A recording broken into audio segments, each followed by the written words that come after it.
오늘 이 밤에 하나님께서 우리에게 주신 말씀은 시편 68편입니다. 68편 1절부터 6절까지 말씀. 지난주에 우리가 한번 쭉 다 읽어봤기 때문에 오늘은 한 부분만 보도록 하겠습니다. 1절부터 6절까지 말씀 교독합니다. 하나님이 일어나시니 원수들은 흩어지며 주를 미워하는 자들은 주 앞에서 도망하리이다.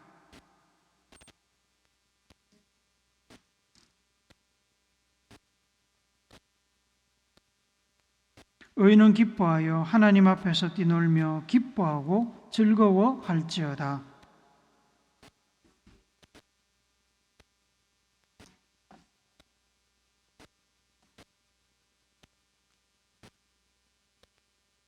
그의 거룩한 처소에 계신 하나님은 고아의 아버지시며 과부의 재판장이시라.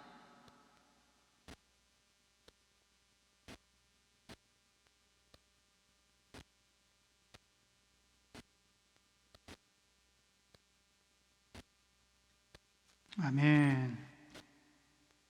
정부는 지난 6월 달에 약식으로 대통령 취임식을 가졌습니다. 그리고 오는 8월 15일에 제80회 광복절에 국민임명식이라는 이름으로 이제 제대로 다시 대통령 취임식을 가집니다. 지난 6월 약식 취임식은 국회회관에서 있었습니다. 제가 감명 깊게 본 장면이 하나 있었습니다. 취임식을 마치고 대통령이 출구로 나갈 때 많은 국회의원과 유력 인사들이 대통령과 악수하기 위해서 좌우로 늘어섰습니다. 대통령과 친밀한 사람들뿐만 아니라 대통령에게 눈도장을 찍으려는 사람들이 어떻게든 대통령과 악수하려고 대통령에게 가까이 다가섰습니다. 그때 대통령께서 많은 사람들 가운데 한 국회의원의 이름을 불렀습니다. 서미화! 가까이 있던 사람들이 깜짝 놀랐습니다. 그리고 저 뒤에 있던 서미화 의원을 찾아서 대통령 앞으로 데리고 왔습니다. 왜 대통령은 그렇게 많은 사람이 모여있는 축하의 자리에서 서미화 의원을 찾았을까요? 서미화 의원은 시각장애인으로서 현재 여당의 비례대표로 의원 배지를 단 사람입니다. 서 의원은 장애를 가진 몸으로 굉장히 열심히 의정 활동을 합니다. 지난 2024년에는 국정감사 우수의원상을 받았고 올해는 대한민국 국회의정 대상을 받기도 했습니다. 얼마나 열심히 일하는지 아시겠지요? 작년 12월 3일 계엄이 선포되고 국회의원들이 국회 담장을 넘어 국회로 모여서 계엄을 해제할 때 이 서 의원도 앞이 보이지도 않으면서 그 밤에 국회 담장을 넘어 계엄 해제에 동참한 참 멋있는 분입니다. 대통령 취임식 당일 대통령이 출구를 향해 나갈 때 다른 의원들은 대통령과 악수하기 위해서 대통령에게 가까이 다가갔지만 서 의원은 시각장애 때문에 다른 사람들과 함께 어깨를 부딪히면서 대통령에게로 갈 수가 없었습니다. 그래서 그냥 자기 있던 자리에 앉아 있었습니다. 그런데 대통령이 출구로 나가면서 그 많은 사람들 중에 서 의원을 찾았던 겁니다. 많은 유력 인사들이 대통령과 악수하기 위해서 기다리고 있는데 가던 길을 멈추고 대통령이 시각장애를 갖고 있어 남들보다 편히 움직이지도 못하는 서 의원을 굳이 불러서 다른 사람들 앞에서 보라는 듯이 시청하고 있는 국민 보라는 듯이 악수를 했습니다. 직원들을 제외하고 서 의원은 취임식 자리에 초청되어 와 있던 손님 중에 아마 가장 낮은 자, 가장 보잘것없는 사람이었을 것입니다. 대통령이 그를 기억하고 카메라 앞에 그를 초청한 것입니다. 사람은 지위가 올라가면 올라갈수록 자기보다 밑에 있는 사람들, 바닥에 있는 사람들과의 접촉은 멀어집니다. 기업 회장, 국회의원, 시장, 도지사, 대통령 등 높은 자리에 서면 비록 낮은 사람들에게 관심이 있다고 해도 바쁜 일정과 환경 때문에 낮은 사람들과 만나기가 쉽지 않습니다. 아쉽고 부끄러운 일입니다만 큰 교회 담임 목사만 되어도 평신도들, 존재감이 없는 성도들을 찾아가서 위로하고 교제하는 일이 드문 일이 되었습니다. 물리적으로 한계가 있기도 합니다. 겸손한 마음으로 의지적으로 스스로를 낮추지 않는 이상 쉽지 않습니다. 어려운 일입니다.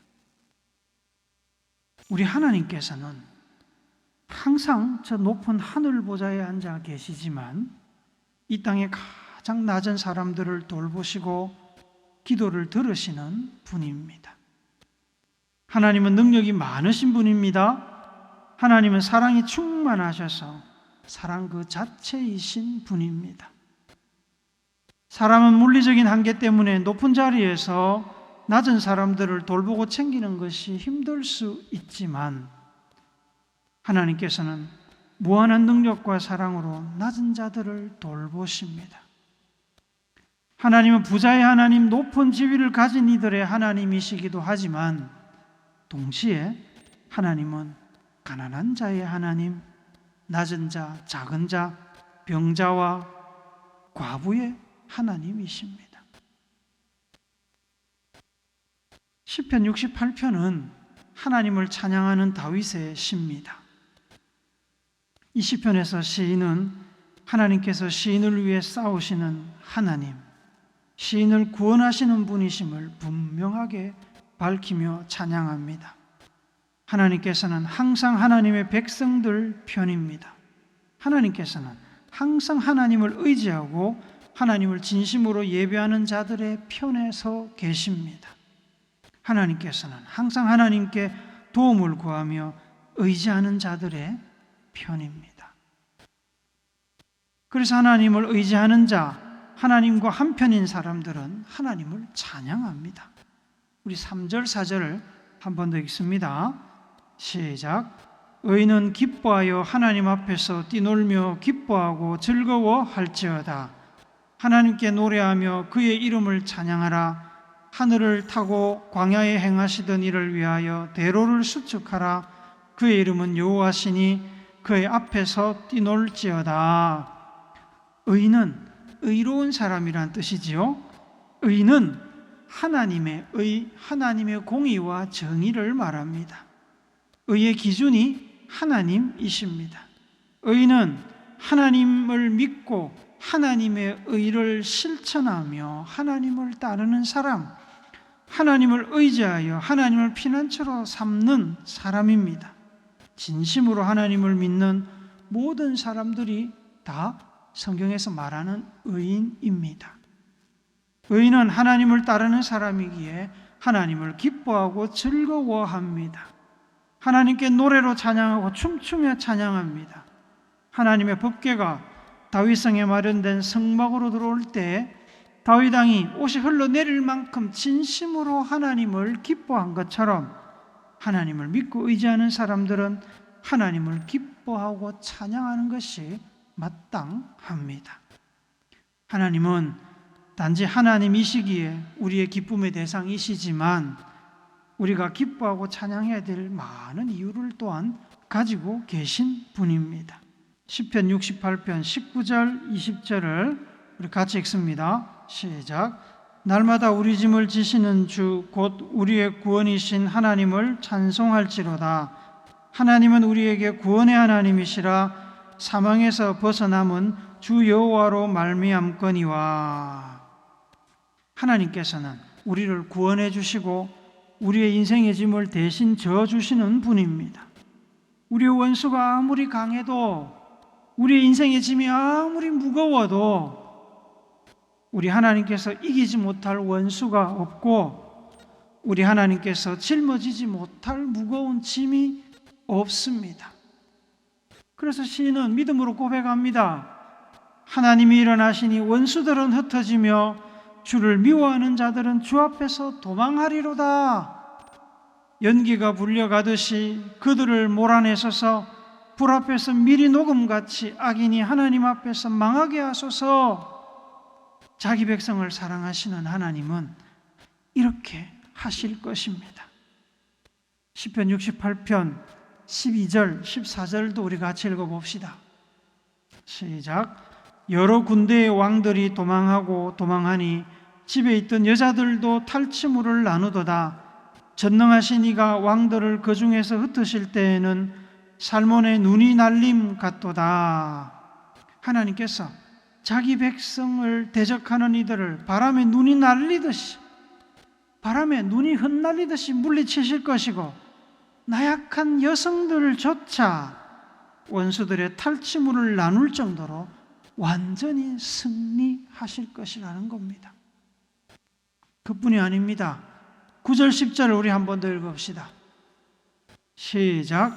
하나님이여, 주께서 흡족한 비를 보내사 주의 기업이 곰핍할 때에 주께서 그것을 견고하게 하셨고 주의 회중을 그 가운데에 살게 하셨나이다. 하나님이여, 주께서 가난한 자를 위하여 주의 은택을 준비하셨나이다. 하나님께서는 가물어 생명이 끊어질 것 같은 이 땅에 비를 내려주시는 분입니다. 가난하고 곤핍한 백성들에게 은혜를 베풀어 주셔서 그 곤핍함을 견디며 살게 하시는 분입니다. 시인이 특별히 주목하는 하나님의 특징이 있습니다. 온 우주를 주관하시고 자기 백성들을 위해서 원수들을 물리치시는 높고 능력 많으신 하나님이 너무나도 높고 위대하시고 바쁘신 분임에도 불구하고 세상의 왕들이나 권력자들과 다른 모습을 우리에게 보여주십니다. 5절 6절 우리 한 번 더 읽읍시다. 시작. 그의 거룩한 처소에 계신 하나님은 고아의 아버지시며 과부의 재판장이시라. 하나님이 고독한 자들을 가족과 함께 살게 하시며 갇힌 자들은 이끌어내사 형통하게 하시느니라. 오직 거역하는 자들의 거처는 메마른 땅이로다. 거룩한 처소란 일반적으로 예루살렘에 있는 성막 안의 그 성소를 이야기합니다. 나중에는 예루살렘 성전이 되었지요. 하지만 거룩한 처소는 땅에 있는 성소도 의미하지만 하늘에 있는 하나님 나라의 보좌를 염두에 둔 표현이기도 합니다. 인간의 손발이 닿을 수 없는 한없이 높고 거룩한 하나님의 보좌에 앉아 계신 하나님이 세상의 굵직하고 큰 일들을 돌아보시고 챙기기에도 바쁘실 텐데 그 하나님께서 고아들에게 아버지가 되어 주시고 과부들을 위한 공의로운 재판장이 되어 주신다고 시인은 찬양하고 있습니다. 고아와 과부는 이스라엘 문화권에서 대표적인 사회적 약자들, 힘없는 작은 자들의 상징입니다. 부모 없는 고아보다 약하고 힘없는 존재가 어디 있겠습니까? 나열인 것만으로도 약한 존재인데 보호해 주시고 먹이고 입혀줄 부모가 없으니 약한 자의 약한 자, 소자 중에 소자입니다. 고아와 막상막하를 이루는 존재가 과부입니다. 고대 사회는 남성 중심의 사회였습니다. 여성들과 아이들은 가장인 남자의 소유물처럼 여겨졌습니다. 그런 시대에 남편이 없는 여성은 사회에서 아무런 힘도 목소리도 낼 수 없는 존재였습니다. 재산이나 자녀들이 있다면 그래도 사는 것이 괜찮겠지만 과부 중에 진짜 과부는 재산도 자식도 돌봐줄 친인척도 없는 과부입니다. 세상에 홀로 버려진 존재입니다. 거기다 나이까지 많다면 부모나 친척이 없는 어린 고아와 마찬가지로 세상에서 가장 약한 존재인 것입니다. 하나님께서 고아의 아버지가 되어 주십니다. 고아에게 아버지가 되어 주시는 것은 얼마나 큰 사건입니까? 기대를 언덕이 되어주고 먹고 사는 것을 책임지십니다. 세상에 홀로 있지 않고 든든한 보호자가 있다는 것은 삶이 얼마나 큰 힘이 되는지 모릅니다. 또한 하나님은 과부에 의로우신 재판장이 되어 주십니다. 세상의 사악한 재판장들은 자신의 이익을 위해서 판결을 조작합니다. 과부들이 아무런 힘이나 권력이나 재물이 없다고 무시하며 사람의 얼굴을 보고 재판합니다. 하나님께서 재판장이 되시면 결코 사람의 얼굴을 보거나 뒷배경을 보고 재판을 조작하지 않습니다. 사실에 근거해서 법대로 공정하게 판결합니다. 자비로우신 하나님께서는 고독한 자들은 가족과 함께 살게 하시며 갇힌 자들은 이끌어내서 형통하게 하십니다. 외롭고 의지할 곳 없는 이들에게는 가족이 되어 주시고 가족을 주시고 힘없고 억울하게 재판받는 이들은 공의의 심판으로 자유를 주시고 형통하게 하십니다. 보좌가 보이지도 않는 높은 곳에 계신 하나님, 온 세상을 다스리시면 너무나도 바쁘신 하나님께서 세상 가장 낮은 곳에 있는 고아와 과부를 돌보시고 그들의 친밀한 아버지, 의로운 재판장이 되어주시는 것은 쉽게 상상할 수 있는 일이 아닙니다. 사람은 그렇게 하는 것이 불가능할지 모르지만 능력이 무한하신 하나님께서는 불가능한 일이 없으십니다. 이런 하나님을 우리가 어찌 찬양하지 않을 수 있겠습니까? 한 번은 예수님께서 예루살렘 주변의 유대 지역과 또 요단강 건너편 지역을 돌아다니며 복음을 전하고 가르치고 환자들을 치료하신 적이 있었습니다. 예수님께서 오셨다는 소식을 듣고 진리에 굶주린 수많은 사람들이 예수님의 말씀을 듣기 위해서 모였습니다. 가난해서 약을 사 먹을 돈이 없는 사람들, 약을 먹어도 인간의 의술로는 치료할 수 없는 이들이 예수님의 치유의 손길을 기대하며 예수님께로 모였습니다. 많은 사람들이 모여 어떻게든 예수님 가까이 나오려고 어깨를 부딪히면서 웅성거리고 있을 때 이런 일이 있었습니다. 마가복음 10장 13절 14절 같이 읽어봅시다. 시작. 사람들이 예수께서 만져주심을 바라고 어린 아이들을 데리고 오매 제자들이 꾸짖거늘 예수께서 보시고 노하시어 이르시되 어린아이들이 내게 오는 것을 용납하고 금하지 말라. 하나님의 나라가 이런 자의 것이니라. 모여든 어른들도 이미 인산인해를 이루고 있었는데 어떤 사람들이 자기 아이들을 예수님께 보이기 위해서 데리고 나왔습니다. 예수님 주변에서 군종을 통제하던 제자들이 아이를 데리고 오는 부모들을 보며 성질을 냈습니다. 뭐라고 했는지 모르지만 아마도 이렇게 얘기하지 않았겠습니까? 이 양반들아, 어른들 상대하기도 바쁜데 아이들까지 데려오면 어떻게 하겠다는 거냐? 예수님 바쁜 거 안 보이냐 지금? 제발 좀 아이들은 다음 기회에 데리고 와라. 그렇게 부모들을 책망했을 겁니다. 안 그래도 바쁜데 말이야. 애들까지 데리고 와가지고 예수님을 더 바쁘고 피곤하게 만들고. 하지만 예수님께서는 완전히 다른 반응을 보이셨습니다. 어린아이들이 내게 오는 것을 용납하고 금지하지 말라. 하나님의 나라가 이런 자의 것이니라. 제자들이여, 당신들 눈에는 보잘것없어 보이는 아이들이지만 하나님께서는 이 아이들의 순결한 거짓없음, 청결한 믿음을 기뻐하십니다. 아이들이 나에게 오는 것은 마치 꽃에 이끌리는 나비와 같이 당연한 것이니 막지 마십시오. 아이와 같이 순수하고 거짓없고 청결한 믿음을 가진 이들에게 하나님의 나라가 주어집니다 라고 말씀하신 겁니다. 예수님께서는 아무리 바빠도 잠을 자거나 밥을 먹을 시간이 부족해도 자기를 찾아오는 이들을 차별하지 않으시고 만나주시고 필요를 채워주셨습니다.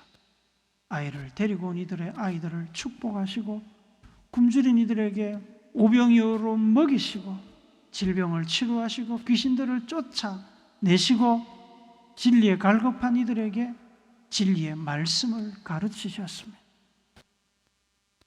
건강이 필요한 이들에게 건강을 주시고 자유에 갈급한 이들에게 자유를 주셨습니다. 죽음을 앞둔 이들에게 생명을 주시고 지혜와 지식이 필요한 이들에게 그들의 필요를 채워주셨습니다. 마태복음 25장 40절 45절을 같이 읽읍시다. 시작. 임금이 대답하여 이르시되 내가 진실로 너희에게 이르노니 너희가 여기 내 형제 중에 지극히 작은 자 하나에게 한 것이 곧 내게 한 것이니라 하시고, 이에 임금이 대답하여 이르시되 내가 진실로 너희에게 이르노니 이 지극히 작은 자 하나에게 하지 아니한 것이 곧 내게 하지 아니한 것이니라 하시리니. 시편 68편의 시인이 발견한 하나님이 바로 이 하나님입니다. 시편 68편 9절 10절을 우리 한 번 더 읽읍시다. 시작. 하나님이여 주께서 흡족한 비를 보내사 주의 기업이 곰핍할 때에 주께서 그것을 견고하게 하셨고 주의 회중을 그 가운데에 살게 하셨나이다. 하나님이여 주께서 가난한 자를 위하여 주의 은택을 준비하셨나이다. 때로 하나님께서 너무 멀리 보이고 나와 상관없는 분처럼 느껴질 때도 물론 있지요. 있습니다. 하늘 높이 계셔서 대통령보다 높아 보이시는 하나님께서 나 같은 사람에게 관심이 있겠나 싶은 생각이 들 때도 있습니다.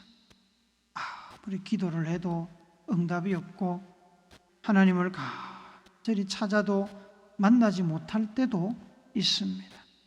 그러나 그런 때라도 하나님은 우리를 사랑하시고 우리를 도와주시기에 충분한 사랑과 능력을 가지고 계십니다. 세상을 다 돌아보면서도 보잘것없는 나를 돌아보시고 궁핍에서 벗어나게 하시고 가난을 이기게 하시고 막힌 담을 헐어주시고 길을 만들어 주십니다. 절망의 구덩이에서 건져주시고 환난 때에 피난처가 되어 주십니다. 사랑하는 여러분, 사람은 세월이 가면 낮은 자리에서 높은 자리로 올라가면 변하기 마련입니다.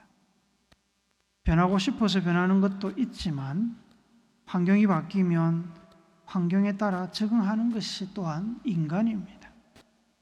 개구리 올챙이적 시절을 생각하지 못한다는 말이 그냥 나온 말이 아닙니다. 하지만 꼭 기억하십시오. 하나님은 변하지 않으십니다. 그림자가 없으신 분입니다. 처음부터 끝까지 능력과 사랑과 관심의 변화가 없으신 분입니다. 아무리 높은 자리에 계셔도 하나님은 우리를 기억하십니다. 아무리 우리가 낮은 자리, 절망의 자리, 세상 모든 사람들이 우리를 다 잊어버릴 수밖에 없는 그런 자리에 있어도 하나님께서는 항상 그 자리에서 변함없는 사랑과 관심으로 우리를 지켜보시며 우리에게 은혜와 복을 주십니다. 공의와 사랑으로 우리의 삶을 평가하시고 선한 길, 구원의 길로 인도하십니다. 변함없으신 하나님은 우리의 찬양을 받기에 합당하신 분입니다. 변함없으신 하나님을 변함없는 믿음으로 의지하시고 사랑하시기를 바랍니다. 그 하나님과 늘 교제하고 동행하며 주시는 복을 받아 누리는 우리 모두가 되기를 낮은 자를 만나러 이 땅까지 오신 하나님이신 예수님의 이름으로 축복합니다. 아멘.